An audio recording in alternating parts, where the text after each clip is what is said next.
on the today's on the plus side, today's lecture is actually not that long in terms of content because the material is a little, well, I think counterintuitive, but lately been led astray. Thank you. Or maybe that's wrong. And lately I've been corrected, in my opinion, and I was told that this actually is somewhat intuitive. So I'll be curious to hear what you think at the end of the day.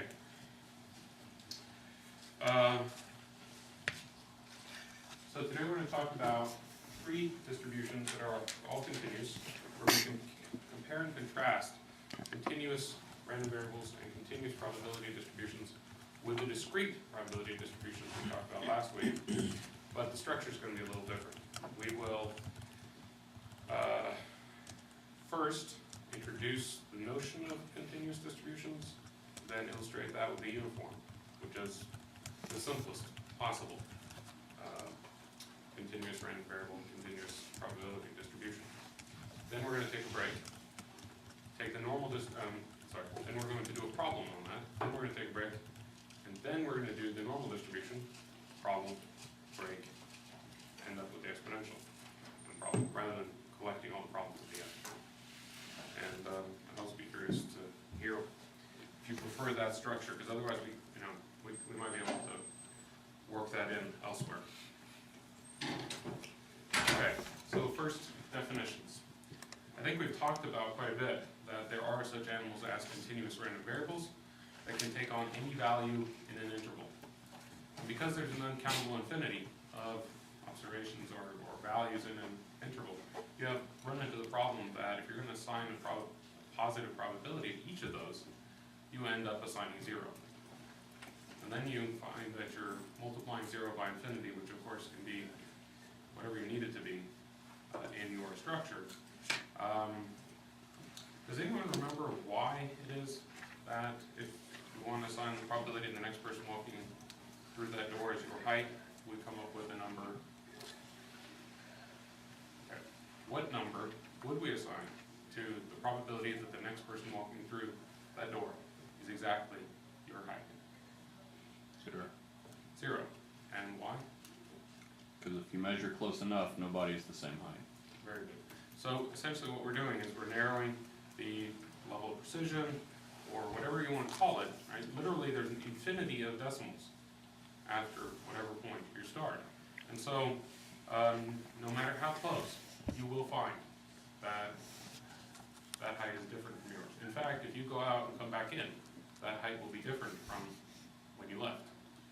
I know that sounds preposterous, but it depends on the level of detail you want to get. And that's why working with continuous random variables is tricky. It's not trivial. I mean, this particular topic has been, I won't call it a hot topic, but it's been a stumbling block for math from about 500 or so BC until the mid-1800s, when the matter was finally resolved.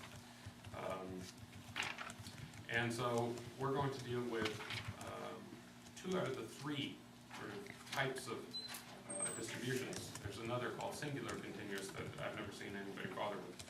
So we're going to capture most of what we're interested in with the discrete and with the continuous types of probability distributions. And we're going to capture probability instead of as a specific outcome. We're going to capture probability by assigning an interval of probability of happening. We can always assign, for instance, some probability that the next person walking through the door is shorter than you, right? Okay. So let us illustrate with the uniform probability distribution. Notice too that when we define a distribution, we're going to have to come up with a function of some sort, because you can't possibly list all the different outcomes and all the different probabilities. The uniform distribution will look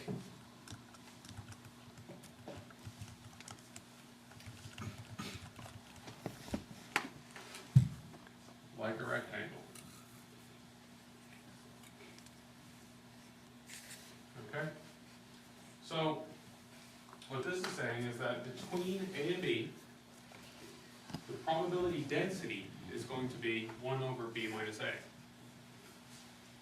This f of x is called the probability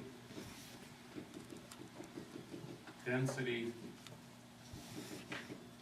function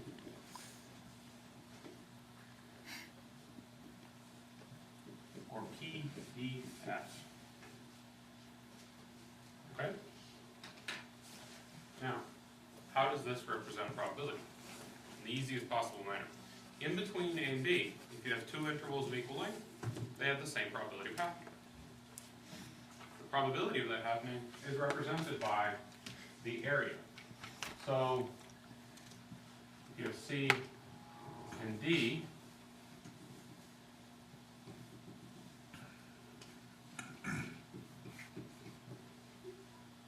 that area is the probability that some number between C and D occurs.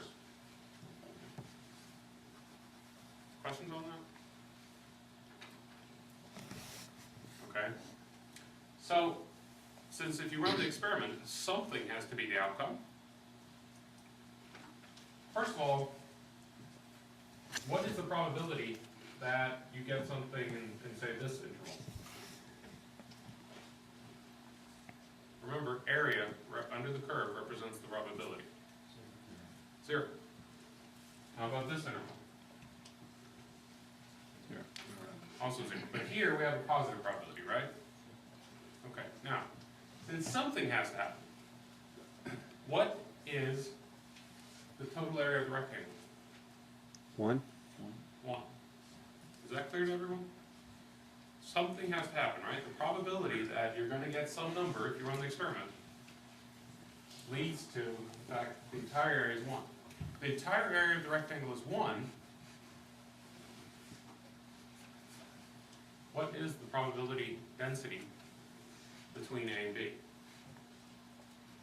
And how do you find it? Area of rectangle. Ruler? Area of the rectangle. Okay, the area is 1. We want to know what value goes here. This is 0. Height. Okay. And what is the height? It's, 1 divided by the width. 1 divided by the width. Very good. So the width here is b minus a. Yes? And what do you have to multiply b minus a with in order to get 1? What's that? The height. Well, yeah. Okay, so h times b minus a is equal to 1. What is h equal to? 1 minus b by b minus a. 1 over. 1 over b minus Exactly. You have to Oh, yeah. you have to distinguish between multiplication and division. So 1 over b minus a is the density. And the reason that's the density is to force a probability of 1 for the entire area. So far, so good? Okay. Then let's make a slight change.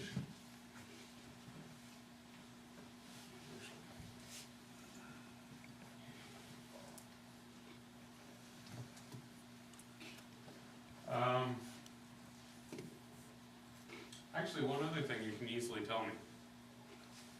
Where's the mean? What's the middle of this distribution? And as an illustration, let's say put 5 there and 15 there. In that case, what's the middle? 10. How do you get that? b minus a over 2. So close. B is 15, minus 5 is 10, 10 divided by 2 is 5. So, A plus b divided by 2.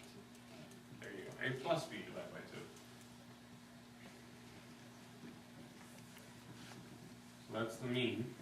And you also see that that is in fact the median as well. Now, how do we find the probability that x is less than some arbitrary number?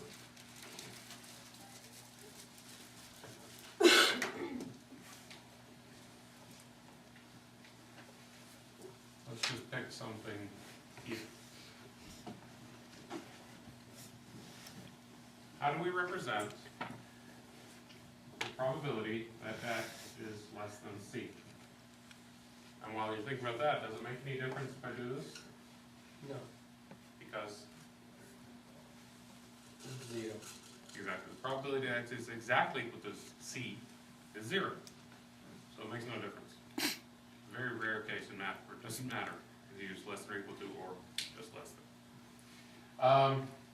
So remember, area under the curve over the interval represents probability.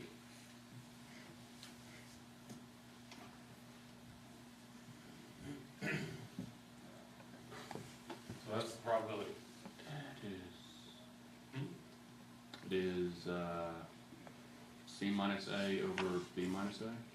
Very good. So you take the width again, C minus A, times the height, 1 over B minus A, and that's C minus A over B minus A. There's also another way you can write this. You can also write it as 1 over B minus A times C minus A over B minus A. Now, what you really have here, since this is true for any C, is a variable, constant, constant. Does that remind you of anything? Would it be easier if I change it to this? And use a capital X for the probability, less than little x, equal to 1 over B minus A x minus A over B minus A. Would that help? What kind of animal is this? Slope of the line equation. Exactly. The whole thing is the equation for a line, and this is the slope. Yes? The question is, what is the slope of? Well, in one sense, you can already answer that, right? If you move the interval, expand the interval a little bit, this tells you how rapidly you're increasing the probability, right? That x is less than that number.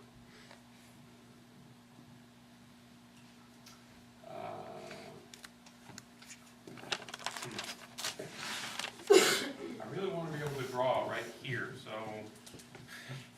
I'm going to put this on the side, and then I'm going to erase that.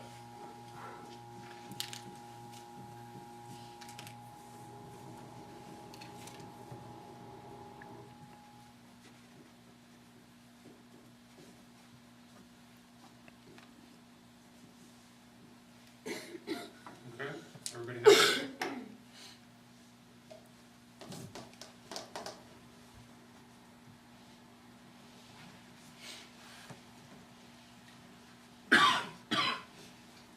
Okay. So, here we have area, here we have a density, and a quick question while we're on this subject, can this density be greater than 1?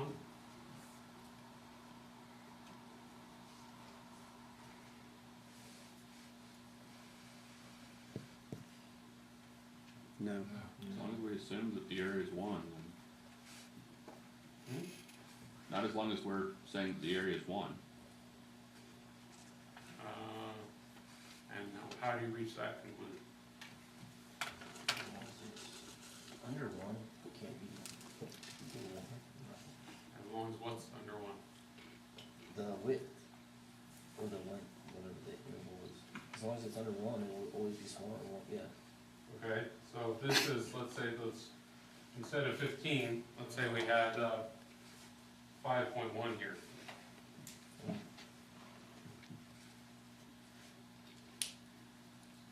So carry through that argument? So the width here is what? 1 over 0.1. 0.1, right? You want the area to be 1, That would be 10. and the density would be 10. 10, yes? Probability density is not probability. It's the rate at which probability increases when you increase your interval to the right.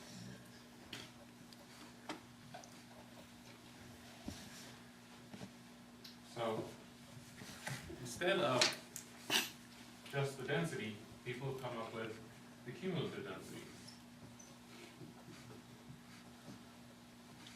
And the cumulative density is represented by a capital Fx. Actually, it's usually the capital of whatever your PDF is represented as. This is the cumulative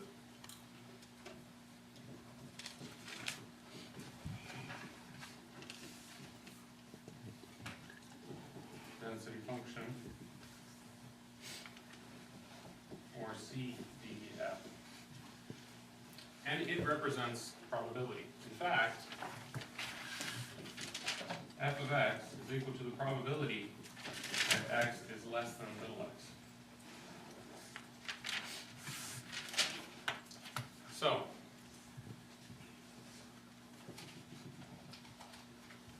we've got A and B. What is the probability that x is less than or equal to A? 0. In fact, that's true of any point to the left of A, right? Whereas if we go up here, what is the probability that x is some number less than b? 1.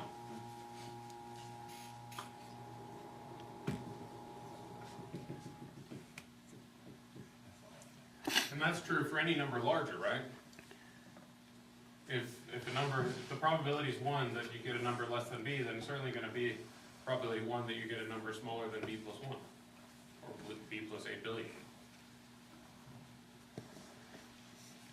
Yes? What happens though in between? Well, if we plug in, look at this area to the left of the mean. How large is that area? You think? Same as 50%. 50%. Good.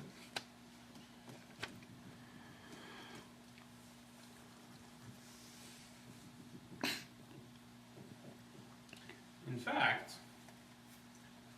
all these points, we can see from here that all these points actually are on a straight line.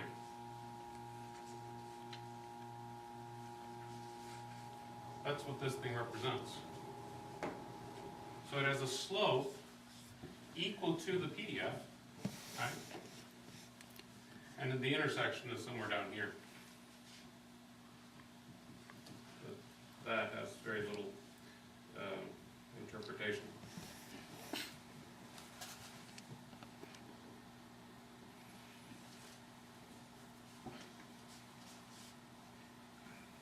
Okay. Can the CDF be more than 1?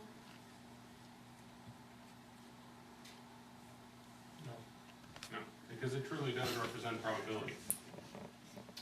So what you do is, instead of calculating an area, you just go down here and read off your probability.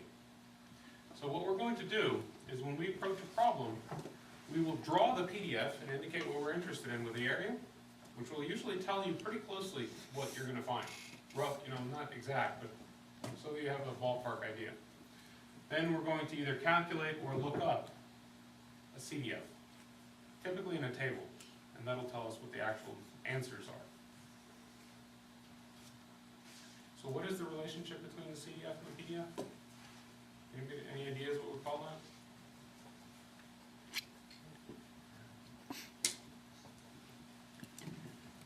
How many of you have had a course where you calculated areas under the curve? Calculus. Yes, that's right. The PDF is the derivative of the CDF. And the CDF is the primitive. You start with this. So it's, you take the derivative, you're done. It is true, of course, if you take the antiderivative or the integral of this and you have the proper boundary conditions, you will get the CDF back. Okay, that part, of course, we're not going to be testing. But this is the, but this is the structure. What we need to be able to do is find mean, standard deviations, and apply it. use it and hopefully have some intuition. But as long as you're able to draw and indicate the areas you're interested in, you'll find that you will be able to calculate the probabilities of interest. Okay, so we talked about the mean, haven't talked about the variance yet. Typically, this variance doesn't cause too much consternation in the sense that, you know, since we're trying to measure how spread out the probability distribution is, the fact that b minus a, the width of the rectangle, is in the variance is usually not shocking. Nor is the squared term, since we know we need squared units, right? But there is something that leads to consternation here, or a question anyway. What might that be? No? Nothing raises your curiosity? Yeah, that 12. Where did it come 12. from? Exactly. Well, the 12 comes from, well, first of all, the mean is,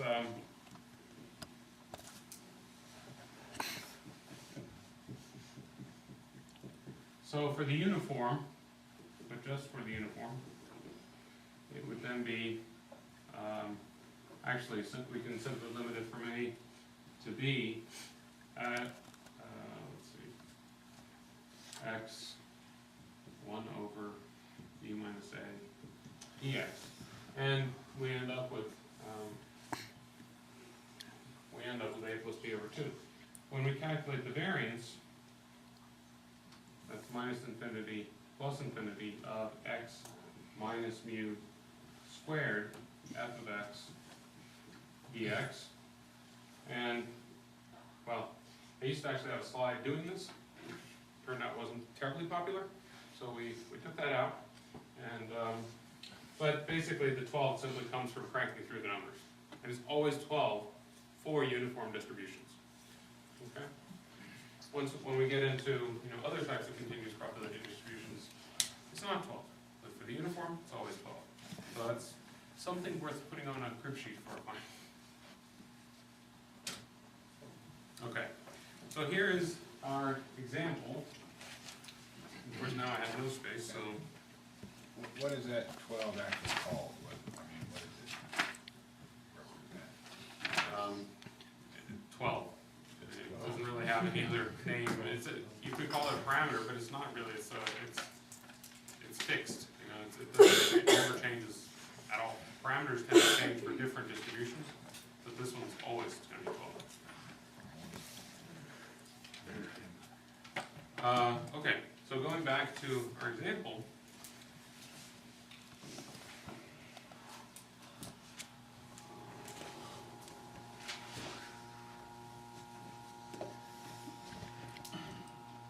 If this is 5, and this is 15, then the distance here is what? 10. And so the density 0.1. has to be 0.1. okay. Now, we're asked to find, well, we will be asked to find the probability that x is greater than 12. So you can immediately tell me something about that probability just from the sketch. That area is Less than 0.5 less than 0.5, excellent. And you know that because size. the size of the area, yes. And you know the mean is 10, right? So it's a portion of that. So when we find the area, you can either just calculate it directly, or you can do it via the CDF, but directly is fine. So how do we find that area? Length into height, Okay, increasing the height. so, 15 minus 12.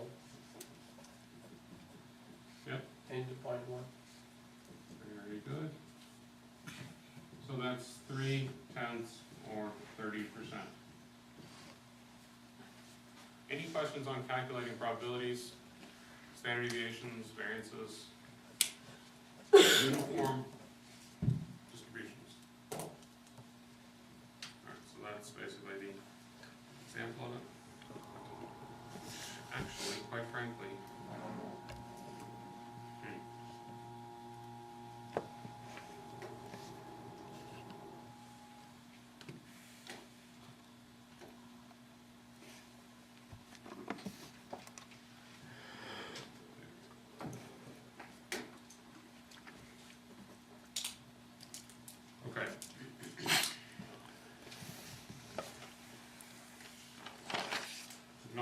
calculated for that mean that you already told me, and crank the variance. So 15 minus 5 is 10, 10 squared is 100, 112 is roughly 8.33.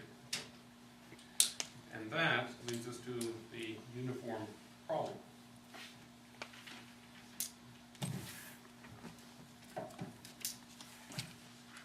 Okay.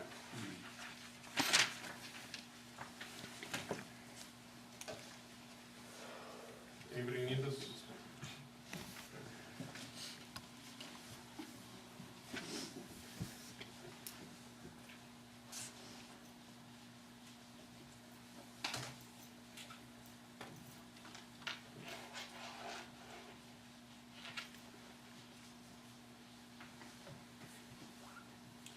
So,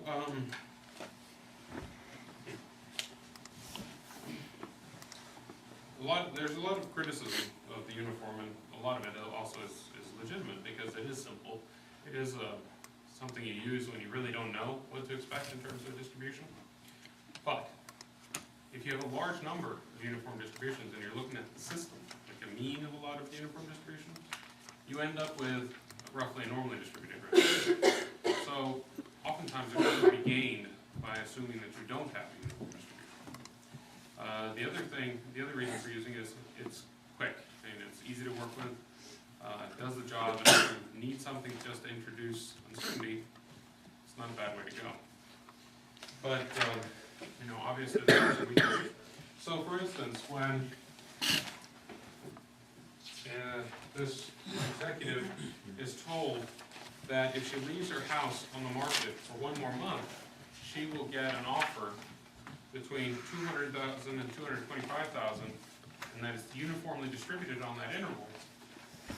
What do you think? Is it very likely to be actually uniformly distributed on that interval?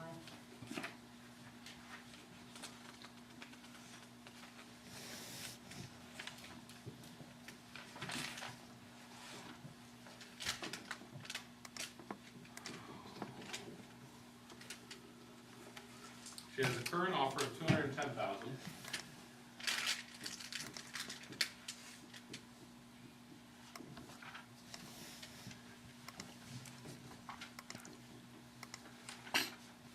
And her realtor supposedly tells her there's a uniform distribution for the offer. She leaves it on the market. Any possible critique of that?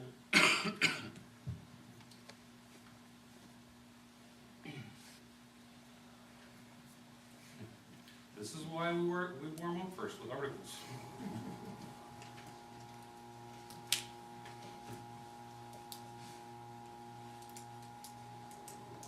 I mean, he shouldn't really know it. He really can't know if it's uniform. He can only sort of. Well, let's assume that the realtor really doesn't know one way or another. But what I'm interested in here is, if you were to estimate the distribution, you could come up with any shape you want, right? But just to start with, can you think of some flaws with the uniform? The lowest denomination would be cents. I'm sorry? The lowest denomination would be pennies, so you wouldn't have anything between the pennies. Just a bunch of small lines. Ah, okay, so you don't feel that it could be possibly be continuous, Correct. which is an excellent point. I think it is possible to have a legal contract that states you're gonna pay, some odd number. And it actually is an interesting question, at least I think it's interesting, as to whether or not you can legally contract to pay pi dollars for something. I'm not sure. You hard to get change, yes. But your point is excellent. It's not really continuous, so clearly in that regard, it's an approximation. Any other ways? Of course, assuming prices can never go down. Well, actually, it's not really saying anything about prices never going down. It's saying prices can't be lower than 200 in the next month. But they could be. Very good. So this lower bound is not very likely, yes? How about the upper bound? Same thing. Same thing, I mean, you could get somebody just dying to live exactly that, maybe they buried treasure there before going to prison, or some equally likely story. So, you know, there are at least 3 ways you could argue this is unrealistic, and even inside, you know, you tend to have these, well, usually something closer to that than a rectangle. Okay, what is the mean? What is the expected price if now we're gonna assume that this is in fact a true distribution. What is the mean, expected value? 200 plus 225. 225. 200 plus 225, and what? Divided by 2, very good, which is equal to? 212. Okay, so 212.5. So the expected value is 212.5. Does that tell you anything about whether or not she should take the current offer of 210,000? What's that?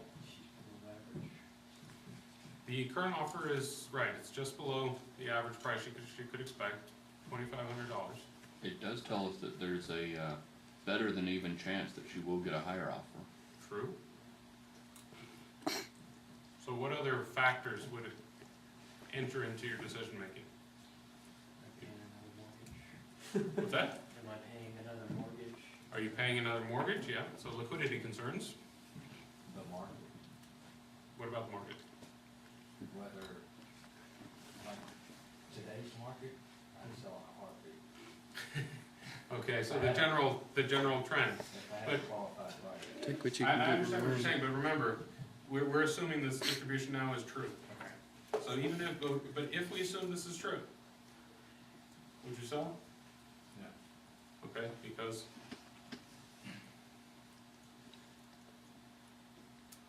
I don't know how long it's gonna take. a month. Take longer. No, it's gonna take a month.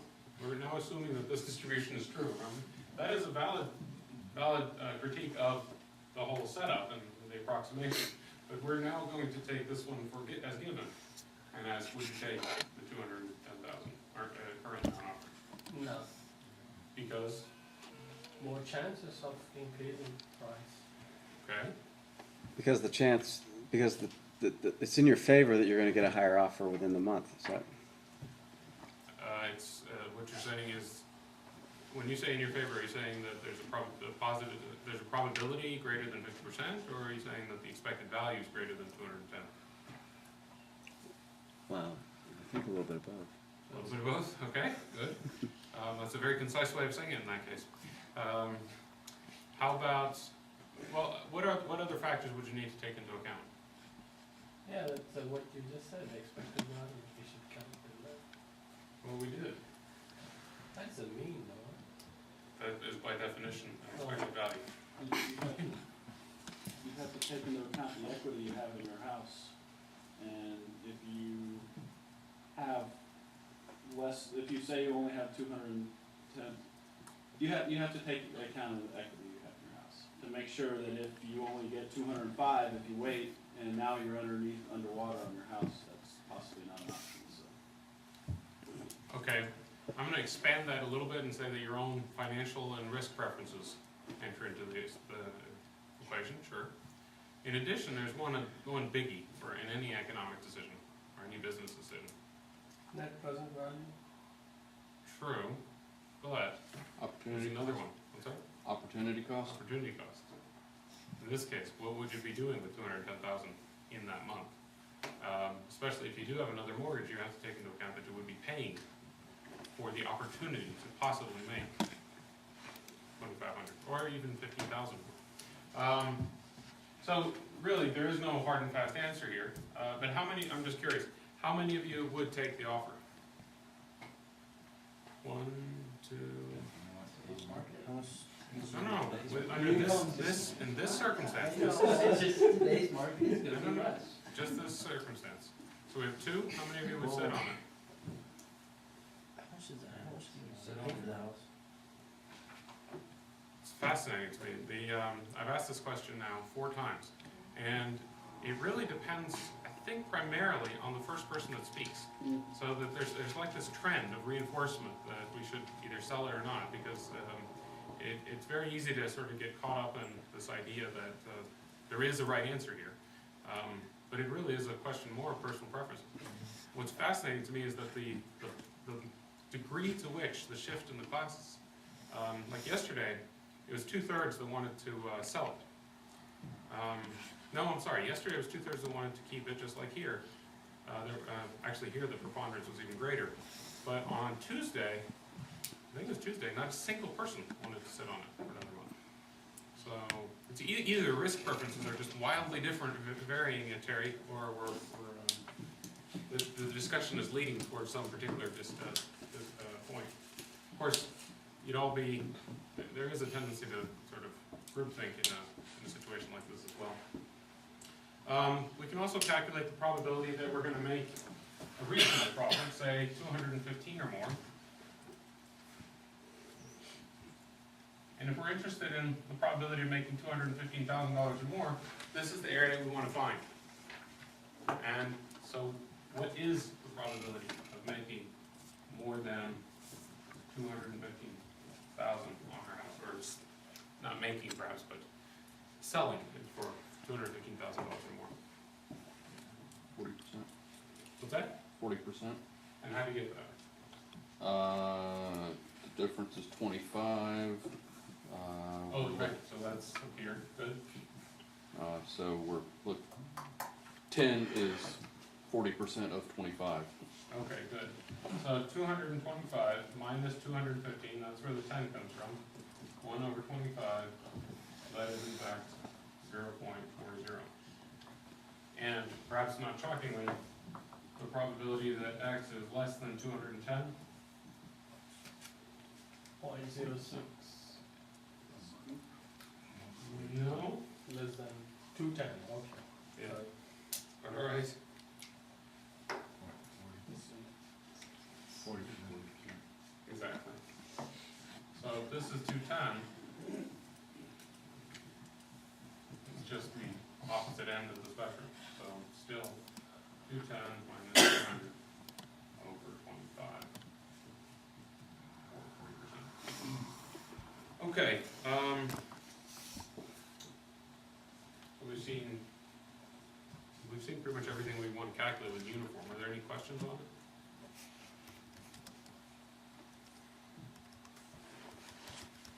No? All right. Well, I know it's early, but let's take a 12-minute break and we'll start exactly at 8.